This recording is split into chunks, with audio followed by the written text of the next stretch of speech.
ஜூலை 8 அண்ணா serial வரக்கூடிய எபிசோட்ல என்ன நடக்க போகுது அப்படின்னு பார்க்கலாம். உங்களுக்கு இந்த வீடியோ பிடிச்சிருந்து அப்படின்னா மறக்காம இந்த சேனலை சப்ஸ்கிரைப் பண்ணிக்கோங்க. சூடாமணி எங்க போனாங்க, என்ன ஆனாங்க அப்படின்னு தெரியாம பரணி, சண்முகம், வைகுண்டம் இவங்க எல்லாருமே பதறி போய் பேசிட்டு இருக்காங்க. அப்பதான் உடன்குடி வராங்க.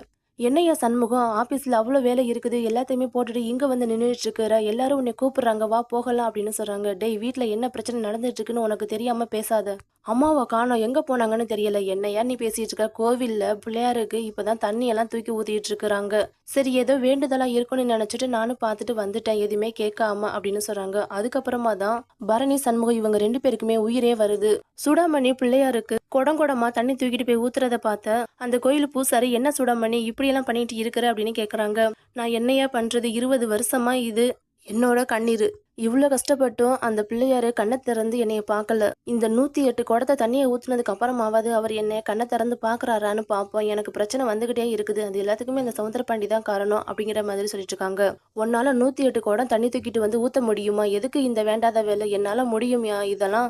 20 வருஷம் கனவு, வெறி, கண்டிப்பா என்னால முடியும் அப்படின்னு சொல்றாங்க. கடைசியாக தண்ணி தூக்கிட்டு வந்து ஊத்த இல்ல, மயங்கி கீழே விழுந்தாடுறாங்க. அப்ப சண்முகம், எசக்கி, பரணி எல்லாருமே வந்தாடுறாங்க. எதுக்குமா உனக்கு இந்த வேண்டாத வேலை, இது எல்லாத்தையுமே நாங்க பாத்துக்கிறோம் அப்படின்னு சொல்லிட்டு இருக்காங்க. இல்லையா, ஊரு முன்னாடி என் மான மரியாதையை காப்பாத்தலைன்னா கண்டிப்பா முருகன் கோயில் முன்னாடி நான் தீ குளிச்சு இறந்து போயிருவோம் அப்படிங்கிற மாதிரி மறுபடியும் சொல்றாங்க. அதை கேட்டுட்டு சண்முகம் பரணி கிட்ட ஒரு ஐடியா சொல்றாங்க. அதை கேட்கறதுக்காக வீட்டுல அவங்க தங்கச்சி எல்லாருமே ஆஜராகிறாங்க. சண்முகம் எல்லாருக்குமே ஒரு போனை வாங்கிட்டு வந்து கொடுக்குறாங்க. இந்த போன் எல்லாத்தையுமே அவங்க கையில வச்சுக்கோங்க, ஐடியா என்னங்கிறத நான் சொல்றேன். உடன்குடியும் வெட்டிக்கிளியும் சாமியார் வேஷத்துல வருவாங்க. கனி, நீ என்ன பண்ணுறனா, அந்த சனியனோட பேரன் சுக்கரன் இருக்கிறான்ல, அவனை ஐஸ்கிரீம் வாங்கி கொடுக்குறேன்னு சொல்லி அவனை ஒரு கடைக்கு கூட்டிட்டு வந்து இந்த சாமியாருங்கள்ட்ட விட்டுட்டு நீ போயிரு.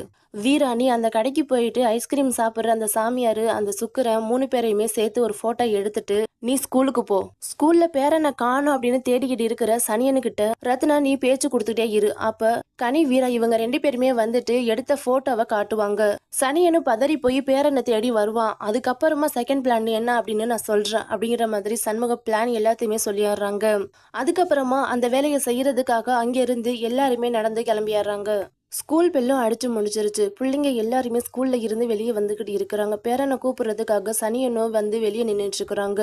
இந்த சனியன் வந்துட்டான், எப்படியாவது கனியனையும் அந்த சுக்கரனையும் சனியனுக்கு தெரியாம வெளியே அனுப்பி வைக்கணும் அப்படிங்கிற மாதிரி ரத்னா வந்து சொல்றாங்க.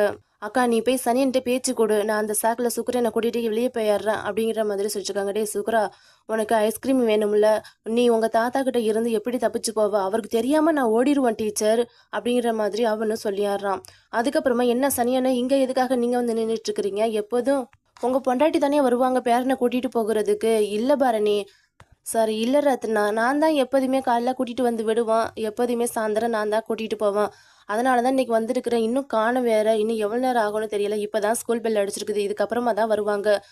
சரி, அவன் ஸ்கூலில் ஒழுங்காகவே படிக்கிறது இல்லை, டீச்சர் வந்து அவனை திட்டிகிட்டு இருக்கிறாங்க, இதெல்லாம் நீங்கள் கண்டிக்க மாட்டீங்களா? ஒழுங்காக படிக்க சொல்ல மாட்டீங்களா? ஹோம்ஒர்க்லாம் பண்ண சொல்ல மாட்டீங்களா அப்படின்னு ரத்னா பேச்சு கொடுக்குறாங்க. அந்த சாக்கில் கனி, சனியினுடைய பேரனை நைஸா ஸ்கூல்ல இருந்து வெளியே கூட்டிட்டு போயிடுறாங்க. ஐஸ்கிரீம் கடைக்கு கூட்டிட்டு போயிட்டு, டேய், இவர் தாண்டா சாமியாரு, இவர் நிறைய ஐஸ்கிரீம் எல்லாம் வாங்கி கொடுப்பாரு, நீ அவர் கூட சாப்பிட்டுக்கிட்டு இரு, நான் போய் வெளியே போயிட்டு வந்தாரு அப்படின்னு சொல்லிட்டு கனி அங்கிருந்து எஸ்கேப் ஆயிடுறாங்க.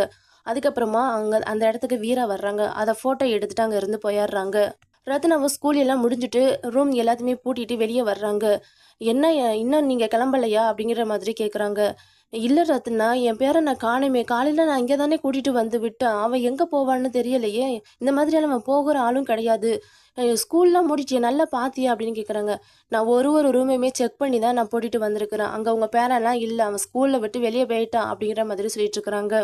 நான் இதே இடத்துல தானே இருக்கிறேன், அவன் எப்படி போயிருப்பான் அப்படிங்கிற மாதிரி யோசிக்கிறாங்க. அப்பதான் கனி, வீரா இவங்க 2 பேருமே வர்றாங்க. என்னடி இவ்வளவு நேரம் ஆயிடுச்சு, சீக்கிரமா வரமாட்டீங்களா, என்னக்கா பண்றது, கொஞ்சம் லேட் ஆயிடுச்சு அப்படின்னு சொல்றாங்க. என்ன சனியனை இங்க வந்து நின்றுட்டு இருக்கிறீங்க, என் பேரனை கூப்பிட்றதுக்காக வந்தா, அவன் என்ன காணும் அப்படின்னு சொல்லியிருக்காங்க. உங்க பேரனா? அவன் நம்ம ஊர் முச்சந்தில இருக்கிற கடையில் ஐஸ்கிரீம் சாப்பிட்டுட்டு இருந்தானே, அதுவும் 2 போலி சாமியாரோட சாப்பிட்டுட்டு இருந்தானே அப்படிங்கிற மாதிரி சொன்னாங்க. இதை டவுட் பண்ணி தான் நான் போட்டோ எடுத்துட்டு வந்தேன், வேணும்னா பாருங்க அப்படின்னு அந்த போட்டோவை காட்டுறாங்க. அதை பார்த்த உடனே சனியனுக்கு பயங்கர சக்கிங்கா இருக்குது. இவங்களை பார்த்தா புள்ள பிடிக்கிறவங்க மாதிரி இருக்குது, எதுக்கும் சீக்கிரமா போய் உங்க பேரனை காப்பாத்துங்க அப்படின்னு சொல்றாங்க வீரா. பதறி போன சனியை வந்துட்டு பேரனை காப்பாத்துறதுக்காக ஓடி வர்றாங்க.